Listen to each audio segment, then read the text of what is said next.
Parody account चलाया जा रहा है सुप्रिया पैरोडी के नाम से। भले ही सुप्रिया श्रीनेत्री जी अभी डिनाई कर लें, इनकार कर लें कि उनका अकाउंट हैक हुआ है, ये ऐसी घिनौनी सोच है, ये अस्वीकार्य है, परंतु ये कांग्रेस की मानसिकता को झलकाता है। और इसी के साथ कंगना रनौत पर जिस तरीके से सुप्रिया श्रीनेत्र ने बयानबाजी की, उससे लेकर के कंगना रनौत का बयान सामने आया, जिन्होंने कहा है कि हर महिला का सम्मान होना चाहिए, किसी भी महिला के साथ इस तरीके से व्यवहार नहीं किया जाना चाहिए। सुप्रिया श्रीनेत्र ने बेहद भद्दी टिप्पणी की थी। अब यहाँ कहा गया है कंगना रनौत की तरफ से कि पेशे के आधार पर अपमान गलत है, अभद्र टिप्पणी से मुझे दुख पहुंचा, मैंने अपना जवाब दे दिया है, आज जेपी नड्डा से होगी मुलाकात और पार्टी के निर्देशों का पालन करूंगी, ये भी कंगना रनौत कहते हुए नजर आई है। हमने जो है उस पर रिएक्शन दिया है। मेरी जो है, मुझे नड्डा जी ने दिल्ली बुलाया है, उनसे मीटिंग होने के बाद ही मैं कोई प्रतिक्रिया आगे दे पाऊंगी। और आप मंडी से चुनाव लड़ रहे हैं, कितनी तैयारी है कंगना जी आपकी? मैंने उस पर आपको जवाब दिया है, अगर आप देखें तो मैंने उस पर जवाब दिया है कि मैं एक अभिनेत्री हूँ और अभिनेत्री होने के कारण या जो भी किसी भी महिला का कोई भी, चाहे उनका व्यवसाय हो, कोई भी उनका काम हो, पेशा हो, हर महिला, चाहे वो टीचर हो, चाहे वो एक्ट्रेस हो, चाहे वो जर्नलिस्ट हो, चाहे वो राजनीतिज्ञ हो या वो चाहे सेक्स वर्कर हो, किसी भी तरीके की जो महिला हैं वो डिग्निटी जो है वो डिजर्व करती हैं। और किसी भी महिला को अपमानित करना, उसके सेक्सुअलाइज करना, और खासकर सबसे ज़्यादा जो मुझे दुख हुआ है वो जो मंडी जिसे छोटा काशी कहा जाता है, पूरे विश्व में छोटे काशी के नाम से प्रसिद्ध है, जहाँ पे ऋषि पराशर से लेकर ऋषि मार्कंडेय जी ने तपस्या की है, उसके बारे में इतनी भद्दी टिप्पणी, तो हम सब मंडी वासी जो हैं वो बहुत ही कष्ट हमें हुआ है इस चीज़ को लेकर। आप एक्शन लेंगे, एक्शन में जाएंगे, महिला आयोग में जाएंगे? देखिए, मुझे नड्डा जी ने बुलाया है, वो मुझसे मीटिंग करेंगे और आप इसकी भी आप गरिमा रखिए कि अब मैं जो हूँ वो पार्टी से आगे या पीछे नहीं चल सकती हूँ, मुझे उनके साथ चलना पड़ेगा, उनकी इंस्ट्रक्शंस के साथ चलना पड़ेगा। तो आप, हाँ जी, उन्होंने मुझे बोला लीगल एक्शन लेंगे। मैम क्या ले रहे हैं? मुझे वो जाकर बताएंगे। आपको पता है ये घटना, पिछली रात तो मुझे टिकट मिला, उससे अगली रात जो है ये घटना हो गई, तो आज मैं नड्डा जी से मिलने जा रही हूँ, तो आप भी थोड़ा संयम रखिए।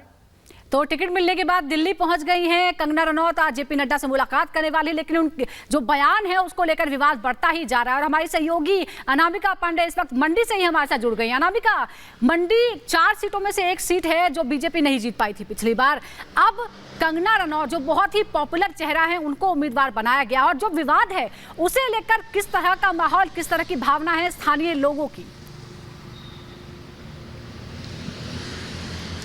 कुल 4 लोकसभा सीटें हैं हिमाचल में सुजाता, और इसमें से एक सीट अभी तक हाई प्रोफाइल मानी जाती थी, वो थी हमीरपुर की अनुराग ठाकुर की। लेकिन अब मंडी सीट भी हाई प्रोफाइल इसलिए क्योंकि कंगना रनौत को टिकट दिया गया है, और ये सीट अभी क्योंकि कांग्रेस के पास है, ऐसे में भारतीय जनता पार्टी के लिए चुनौती ये भी थी कि कैसे कांग्रेस से ये सीट भारतीय जनता पार्टी के पाले में लेकर आई जाए। मंडी की रहने वाली है कंगना, उनको टिकट दिया गया है, लेकिन जिस तरह से बयान दिया गया है कंगना को लेके या फिर सोशल मीडिया पे जो बातें लिखी गई हैं उसको लेकर केवल मंडी के लोगों में ही नहीं बल्कि यहाँ जो टूरिस्ट आ रहे हैं, जब हम उनसे बात कर रहे हैं उनमें भी नाराजगी है। वो ये कह रहे हैं कि हम इस बयान को एक महिला से जोड़कर देख रहे हैं, ये अभिनेत्री को लेकर या किसी नेता को लेकर बयान नहीं दिया गया है, बल्कि ये अपमान महिलाओं का है। आप दे रही हैं, आपने लोगों से भी बातचीत की, लेकिन इसी बीच अपने दर्शकों को एक बड़ी खबर बता दें। पंजाब के रण से ये बड़ी खबर है, पंजाब में अकेले चुनाव लड़ेगी बीजेपी। पंजाब बीजेपी अध्यक्ष सुनील जाखड़ का ऐलान, कोई गठबंधन नहीं होगा। जाखड़ ने कहा है 13 सीटों पर अकेले चुनाव लड़ेंगे। जाखड़ का कहना है कि पंजाब में बीजेपी और अकाली दल के गठबंधन की कोई भी अटकलें अब नहीं है, उन पर विराम लग चुका है। आपको बता दें 2019 में दोनों ने साथ में चुनाव लड़ा था, लेकिन इस बार अकेले दम पर लड़ेगी बीजेपी।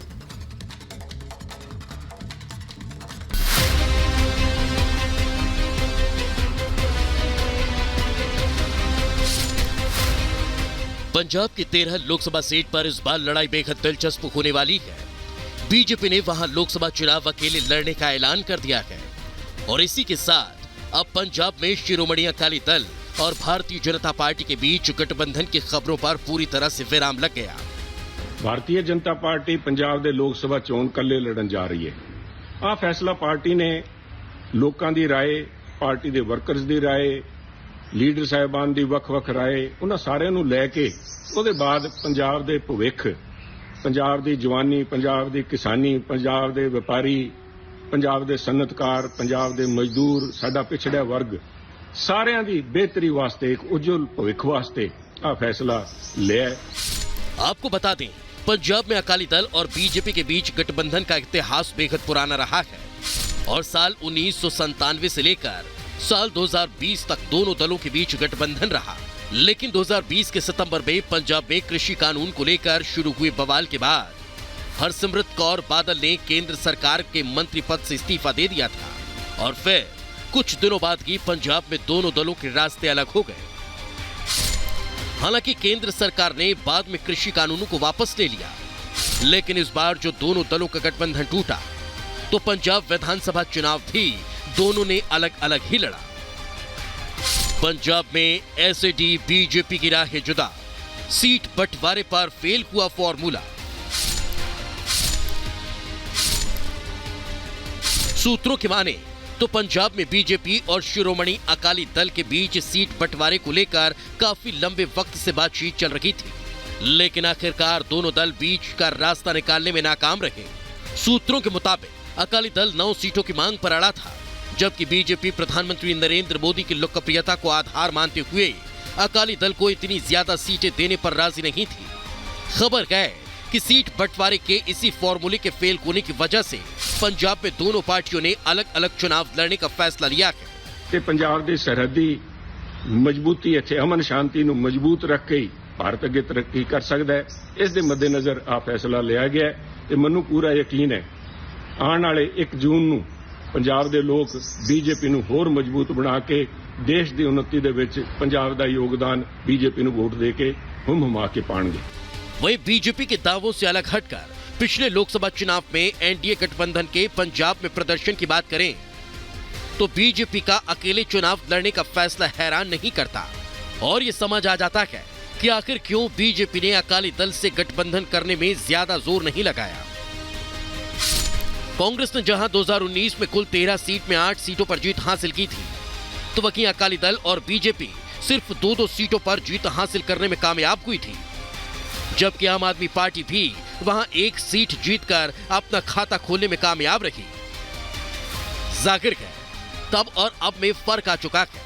एक तरफ जहां प्रधानमंत्री नरेंद्र मोदी लोकप्रियता के शिखर पर है, उनके नेतृत्व में सरकार ने किसानों के लिए बड़े बड़े फैसले लिए हैं। करतारपुर कॉरिडोर को या एमएसपी पर फसल खरीदी की गारंटी।